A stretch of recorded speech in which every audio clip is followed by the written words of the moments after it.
taatlah kita kepada Allah dan Rasulnya, jauhi maksiat. Itu ya aturan dalam hidup ini. Globalnya seperti itu. Itulah hiya at-taqwa.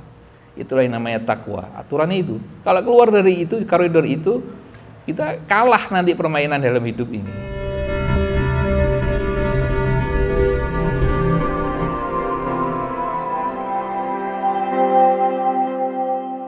Alhamdulillah, kita masih dalam karunia Allah Subhanahu wa taala mengucur kepada kita taufik dan hidayahnya kita rasakan di saat ini, sehingga kita dapat berkumpul di sini, dapat mendengarkan syama'il Nabi Muhammad sallallahu alaihi wasallam, mendengarkan daripada sifat-sifatnya Rasulullah sallallahu alaihi wasallam sebagai suri tauladan kita yang dikumpulkan dalam Maulid Simtud Durar. Karena kita ini butuh panutan, butuh teladan dalam hidup ini. Dan tiada lain teladan yang patut untuk dicontoh adalah Nabi Muhammad sallallahu alaihi wasallam. Uswatun hasanah dalam hidup ini adalah ya Nabi Muhammad sallallahu alaihi wasallam. Tiada lain. Oleh karena itu kita harus selayaknya menjadikan Rasulullah itu sebagai panutan dalam hidup kita. Laqad kana lakum fi Rasulillahi uswatun hasanah. Laqad kana lakum, sungguh telah ada lakum bagi kalian. Siapa itu lakum itu? Siapapun,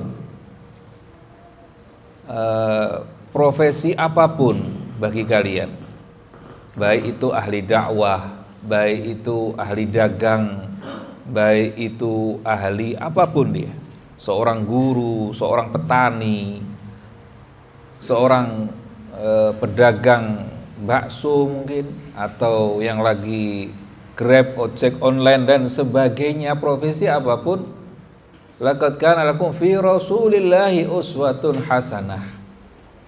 Ada suri tauladan bagi Nabi, bagi kalian di situ. Jadi suri tauladan Nabi itu bukan hanya di masjid saja. Suri tauladan Nabi itu ada di pasar. Ada akhlak Nabi di situ. Bisa kita contoh. Ada akhlak Nabi ketika kita berada di jalan.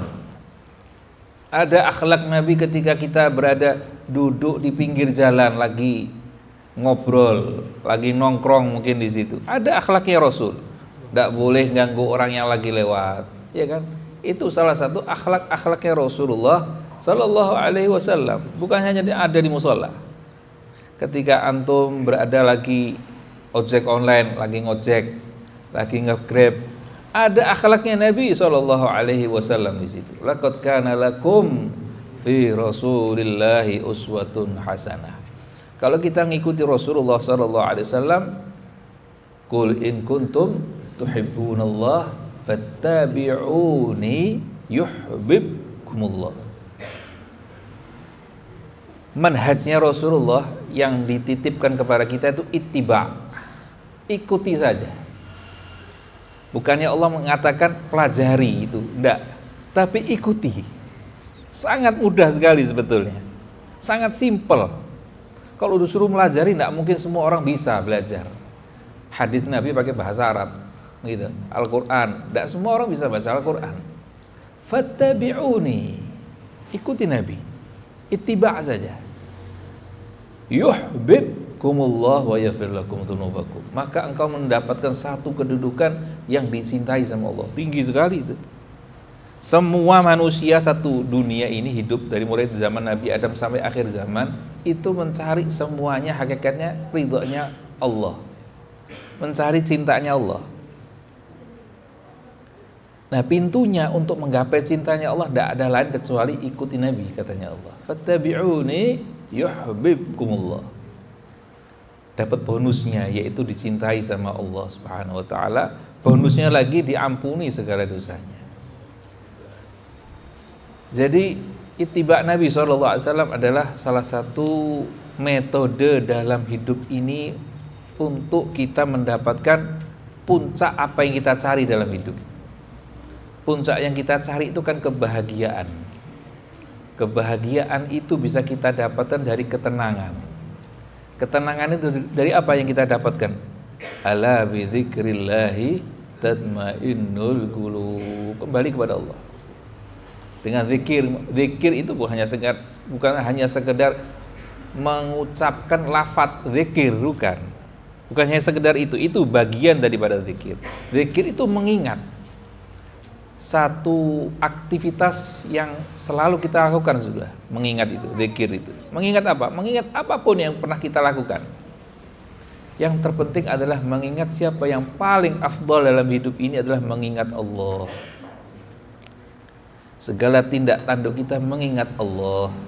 Makanya Nabi itu mengajarkan kepada kita setiap gerakan kita, aktivitas kita sehari-hari itu ada bacaannya, ada doa-doanya. Ya, keluar rumah ada doanya, masuk rumah ada doanya, masuk kamar mandi ada doanya, masuk masjid, keluar masjid, masuk pasar, keluar pasar. Hampir semua aktivitas manusia itu di situ ada doa yang diajarkan oleh Nabi Muhammad SAW. Tujuannya apa? Litatmainnul qulub, supaya hati kita ini tenang. Kalau tenang menjadi apa? Bahagia. Kebahagiaan itu bisa kita dapatkan kalau kita tenang. Kalau kita itu kemerungsung, ya, ingin segera semuanya terselesaikan, itu malah tidak selesai. Jadi, antum kalau memutuskan sesuatu, kalau hatinya tidak tenang, itu malah jadi murad marid persoalan. Tapi kalau hatinya tenang, itu bisa memutuskan sesuatu itu bisa gampang. Ya kan? Antum setiap waktu kalau dalam keadaan bingung untuk memutuskan sesuatu, jangan diputuskan dulu. Karena lagi bingung. Bagaimana cara memutuskan sesuatu? Tapi saya dalam keadaan bingung ini. Cari waktu yang tenang. Salah satunya apa? Zikir, sholawat Nabi SAW. Itu menjadikan kita ini tenang nanti, bisa memutuskan sesuatu. Kalau tenang kita ini, apapun problem dalam hidup ini bisa kita cari jalan keluarnya. Cari jalan keluarnya itu nanti Allah nanti akan memberikan solusi. Tapi kalau kita ini merasa diri kita yang bisa menjalankan, cari solusi dalam hidup ini, ya kita dapatkan solusi itu. Ya. Jadi semua itu adalah kembalinya kepada ittiba bin Nabi SAW, yang ujungnya itu akan kita dapatkan adalah as-sa'adah, ya, kebahagiaan. Ya ayyatuhan nafsul mutmainnah, irji'i ila rabbiki radiyatan mardiyah, fadkhuli fi ibadi wadkhuli jannati. Yang bisa masuk surga itu bagi jiwa yang tenang. Ya ayyatuhan nafsul mutmainnah, irji'i ila rabbiki, kembali engkau kepada Allah. Artinya kembalikan urusan ini bagi orang yang tenang itu mesti kepada Allah.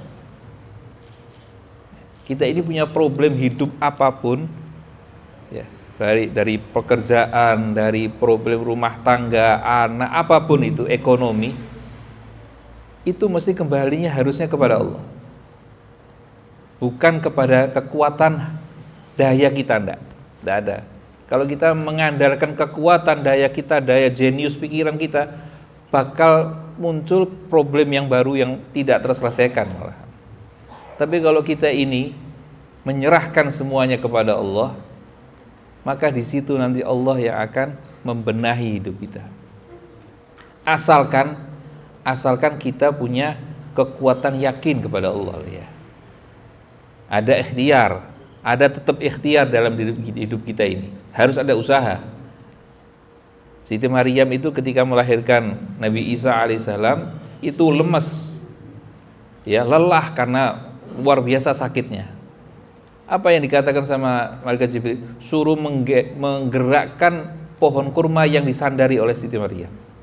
Kata Siti Maryam, saya ini lemah, disuruh gograk pohon. Bu, saya kuat saja, ini pohon tidak mungkin gerak. Ini apalagi saya habis melahirkan. Katanya malaikat Jibril, kamu gerakkan tanganmu saja nempel di pohon itu. Nanti Allah yang akan menurunkan rutoban. Ya. Buah kurma yang rutop itu yang bisa menjadikan kekuatan bagi perempuan yang habis melahirkan, nifas itu keluar darahnya. Itu yang mengembalikan kekuatan itu adalah rutop, kurma rutop. Sekarang menjadikan obat itu ya, kurma muda dan sebagainya itu menjadi obat bagi orang-orang yang habis melahirkan untuk mengembalikan daya darah HB-nya dia kembali lagi.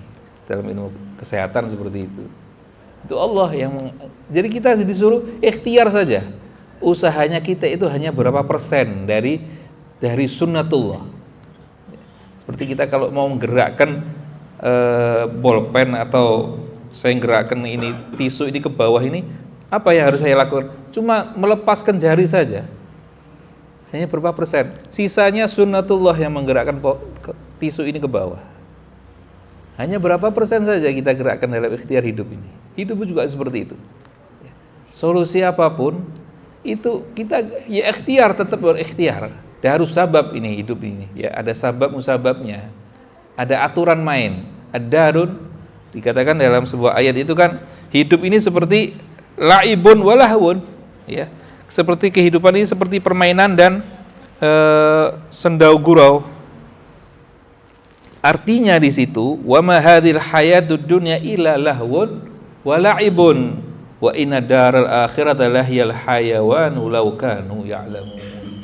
Sesungguhnya wa ma hadhil hayat, dan tidaklah di dalam kehidupan ini terkecuali lahwun wa la'ibun, permainan dan sendau gurau. Antum kalau habis punya HP ya, yang sudah antum rekam di waktu masa-masa masih kecil atau masih mudanya sebelum antum 5 tahun yang lalu, kalau disetel lagi tuh guyu sendiri teman, ini kan, ketawa sendiri. Oh iya, lucu ya. Ini kenapa saya kok nangis-nangis ini? Tapi menjadi kita ini ketawa sendiri. Ya. Lahun wala'ibun, dan permainan sendau gurau. Ya, permainan dan sendau gurau. Kan la'ibun di sini permainan. Apa permainan? Ya memang hidup ini ada permainannya. Ada aturan mainnya. Antum kalau mau, jangan sampai kita disemprit sama wasit. Ya, kalau dalam permainan sepak bola tidak boleh jegal, ya, tidak boleh sliding, itu tidak boleh. Dapat kartu kuning atau mungkin kalau bolak-balik ngelakukan kartu merah, dikeluarkan dari aturan permainan. Laibun dalam hidup ini ikuti aturannya Allah. Kalau enggak, ya keluar dari aturan permainannya Allah di sini hidup ini. Bisa sengsara, bisa pahit hidupnya dia dan sebagainya. Karena tidak mengikuti aturannya Allah. Apa? Ya taat, jauhi maksiat. Itu aturannya Allah. Taatlah kita kepada Allah dan Rasulnya, jauhi maksiat. Itu ya aturan dalam hidup ini. Globalnya seperti itu. Itulah hiya at-taqwa. Itulah yang namanya takwa. Aturannya itu. Kalau keluar dari itu, koridor itu, kita kalah nanti permainan dalam hidup ini. Kita akan kalah. Fastabiqul khairat, kita berlomba-lomba mencari kebaikan kan, seperti perlombaan. Tapi perlombaan dalam hidup ini tidak boleh sikut-sikutan, ya, tidak boleh nyikut kita, tidak boleh main curang, dikeluarkan dalam permainan nanti. Semuanya satu perjuangan dalam hidup ini, semuanya satu senasib sebagai hambanya Allah. Yang paling utama inna akramakum indallahi atqakum, ini yang paling menang. Yang paling mulia di antara kalian yang menang adalah yang paling takwa. Liyabluwakum ayyukum ahsanu amala. Allah itu menguji kalian hidup ini, siapa di antara kalian yang terbaik di antara yang baik. Bukan yang baik sama yang buruk, enggak. Allah enggak punya punya sangkaan kepada hambanya itu ini baik, ini buruk, enggak Allah itu. Mana yang terbaik di antara yang baik. Allah itu luar biasa rahmatnya kepada hambanya, cinta kepada hambanya. Mana di antara yang baik, dia terbaik di antara yang baik. Artinya kita ini berbuat satu kebaikan dalam hidup ini banyak sekali jalannya, tidak dibatasi. Tapi toh masih ada orang yang nyari yang buruk, nyari yang buruk. Kata ulama sampai orang umatnya Nabi Muhammad kalau masuk neraka itu kebangetan jana. Karena rahmatnya Allah itu luar biasa luasnya. Rahmati wasi'at kulla syai', katanya Allah. Rahmatku melebihi daripada segala sesuatu. Sehingga sampai rahmat Allah itu nanti akan terwujud di akhirat nanti itu dari rahmatnya Allah, keadilan adilnya Allah. Ada kata Habib Ali, darul fadl sama darul adl. Allah itu punya satu kekuasaan. Darul fadl itu rahmatnya Allah yang luar biasa. Ada namanya Darul Adl, keadilannya Allah. Kalau keadilannya Allah itu saklek sudah Allah itu. Jazaan wifaqa. Jazaan wifaqa itu diberikan pahala, diberikan ganjaran sesuai dengan apa yang dia perbuat. Dosanya 5, ya perbuatannya 5 balasannya. Dosanya 10, ya balasannya 10. Tidak dikurangi, tidak dilebihkan sama Allah. Si saking adilnya Allah itu, orang dimasukkan neraka itu, diperintahkan masuk neraka itu lari masuk nerakanya. Saking adilnya itu Allah. Jadi diwujudkan sama ini, kamu seperti ini profilnya. Biodata kamu seperti ini. Sekian sampai tahun ini kau berbuat ini, sampai jam ini sampai jam ini. Dia melihat, ya ini Allah, ini saya ini. Dia tidak bisa berkutik, mulutnya dikunci. Seolah-olah, ya ini memang ini, saya tidak bisa ngomong apa lagi sudah. Ya, al-haq itu betul-betul nyata luar biasa, sehingga manusia itu tidak bisa membantah dengan mulutnya. Betul-betul seperti terkunci. Bukan digembok, bawa gembok malaikat, enggak. Tapi betul-betul mulut ini tidak bisa dia mengatakan apapun, karena betul-betul hak ini, ya ini saya ini katanya. Kalau gitu kau mengakui, iya tempatmu di neraka. Naam ya Allah, pantas ini saya masuk neraka. Kalau gitu kau masuk neraka, lari ini orang. Dari adilnya Allah. Masuk neraka lari. Wakif kalau darul fadlullah, rahmatnya Allah. Dipanggil itu sama Allah, panggil coba itu. Kenapa kau lari? Karena kau adil ya Allah. Dan aku meyakini bahwa engkau ini akan mengampuni dosa. Kalau gitu kau masuk surga karena rahmatku. Betul. Itu sudah mau masuk neraka. Dimasukkan sama Allah ke dalam surga. Rahmati wasi'at kulla syai'. Hatta neraka itu rahmatnya Allah. Dan itu keadilan Allah. Kita tidak bisa menggambarkan keadilan Allah di dalam keadilan di dalam kehidupan di dunia. Tidak bisa. Tidak masuk dalam akal kita. Kok bisa seperti itu? Tidak bisa. Rahmatnya Allah luar biasa. Keadilannya Allah pun juga luar biasa. Ini menjadikan kita ini pelajaran bahwa di dalam hidup kita ini di muka bumi ini, lahwun wa la'ibun ini adalah salah satu rahmatnya Allah.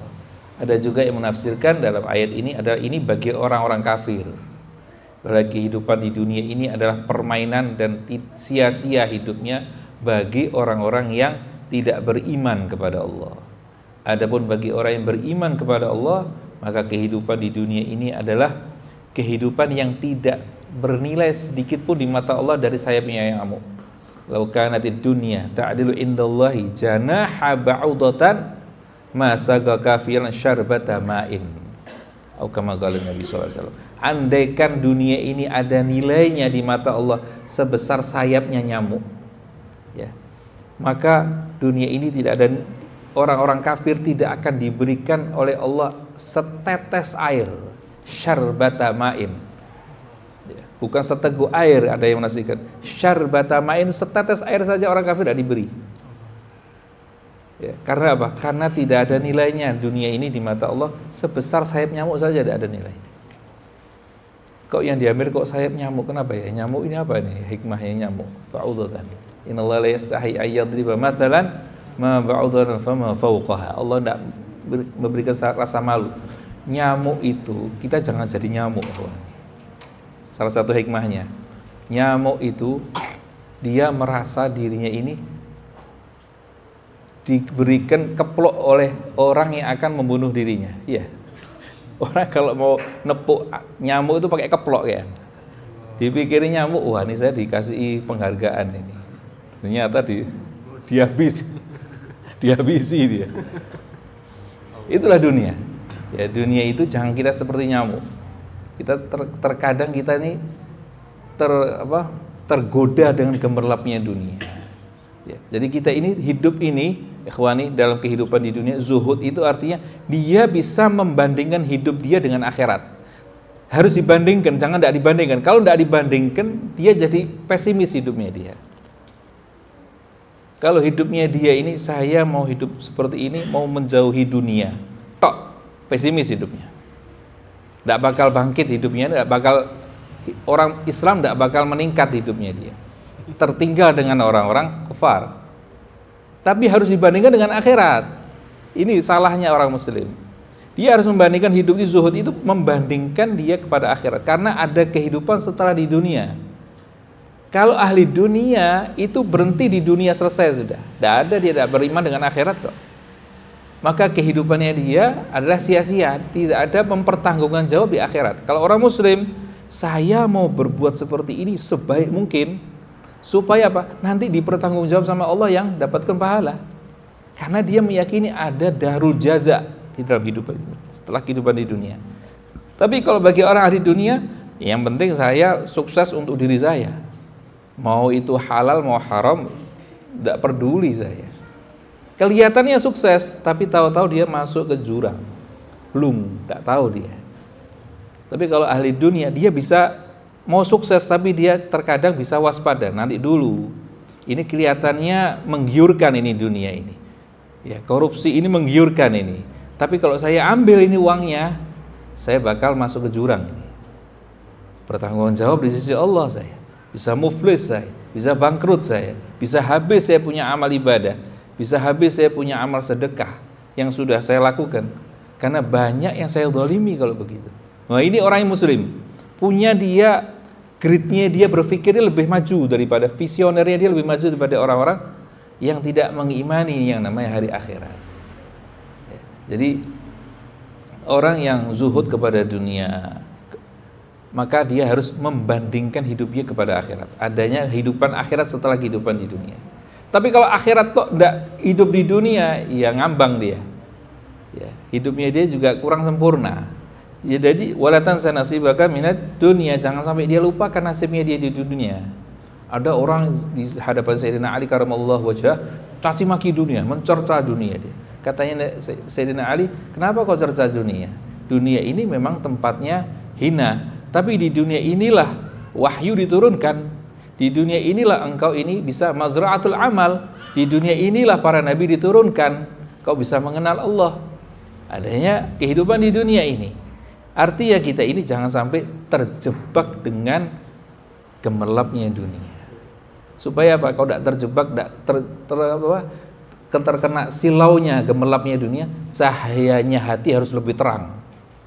Katanya Jalaluddin Rumi, hati manusia itu harus lebih terang dari gemerlapnya dunia. Kalau ngedem lampu itu kita harus lebih kuat lampunya. Kalau dia 50 watt kita harus 100 watt. Kalau enggak ya imit-imit ini ya, kalah kita. Cahayanya cuma 10 watt sama ini ya kalah, tabrak kita. Tapi harus lebih cahaya. Cahaya lebih kuat bagaimana? Ya banyak zikir, banyak sholawat, banyak mendekat kepada Allah, ikuti orang-orang salihin. Cahaya bercahaya nanti dia. Kalau sudah bercahaya itu kalah, itu lampu-lampunya dunia kalah.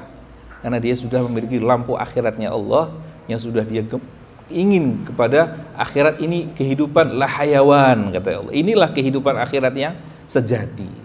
Ya, insya Allah kita menjadi hamba-hamba Allah yang muttaqin, yang diselamatkan oleh Allah Subhanahu wa taala, diberi cahaya hati kita oleh Allah Subhanahu wa taala, diberi ketenangan oleh diri kita oleh Allah Subhanahu wa taala, mengikuti jejak Nabi Muhammad sallallahu alaihi wasallam, kaum salihin, jauhi dari orang-orang yang memiliki sifat hikid, sifat hasad, sifat kebencian, jauhi dari mereka semua. Insya Allah kita diselamatkan oleh Allah Subhanahu wa taala dan akhir usia kita dalam keadaan husnul khatimah. Amin ya rabbal alamin. Wa sallallahu alaihi wasallam Muhammadin wa ala alihi wasallam. Walhamdulillahirabbil alamin. Hadza minni wa afa minkum.